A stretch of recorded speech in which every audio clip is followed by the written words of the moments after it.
കവിതയുടെ full black ഔട്ടായി.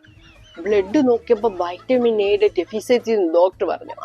കവിതയ്ക്ക് ഫാമിലി ഡോക്ടറൊക്കെ ഉണ്ട്. കവിതയുടെ ഫാമിലി ഡോക്ടർ പറഞ്ഞു പേരയ്ക്ക നിറയെ തിന്നോണമെന്ന് പറഞ്ഞു. അപ്പൊ വൈറ്റമിൻ എ ഒക്കെ ഒത്തിരി വന്നോളൂന്ന് പറഞ്ഞേ. അപ്പൊ കവിതയ്ക്ക് പക്ഷെങ്കിൽ പേരയില്ല, പേരയ്ക്കായില്ല, താടകയ്ക്ക് ഇതെല്ലാം ഉണ്ട്. ആ താടകയും അവിടെ വീട്ടിൽ ഉറക്കനും കൂടെ എങ്ങാണ്ട് നിരങ്ങാൻ പോയിക്കോത്തി. അവിടെ BAWL നിരങ്ങാൻ പോയിക്കോ. രാവിലെ എവിടെ പോകുന്നതെന്ന് അറിയത്തില്ല. എന്നും അങ്ങ് നിരക്കവാ. അവൾക്ക് നിരക്കവേ ഉള്ളു. അവളൊരു BAW ഉണ്ട്, അവളും ഉണ്ട്. ആ ചെറുക്കനും ഉണ്ട്. എപ്പോഴും നിരക്കവാ.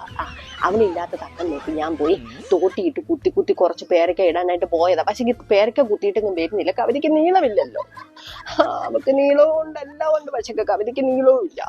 അപ്പൊ കവിത പിന്നെങ്കിൽ എൻ്റെ അച്ചാച്ചൻ പറഞ്ഞിട്ടുണ്ട് പരിശ്രമം ചെയ്യുവൻ എന്തിനേയും വശത്തിലാക്കാണ്. അപ്പൊ കവിത മൂടോടെ വെട്ടി ആ പേരങ്ങിട്ടു. അങ്ങനെ ഒത്തിരി പേരയ്ക്ക് കവിതയ്ക്ക് കിട്ടിയിട്ടുണ്ട്. ഇനി അവള് വരുമ്പോ വല്ല കാറ്റടിച്ച് വല്ല വീണാന്ന് വല്ല വിചാരിച്ചോട്ടെ.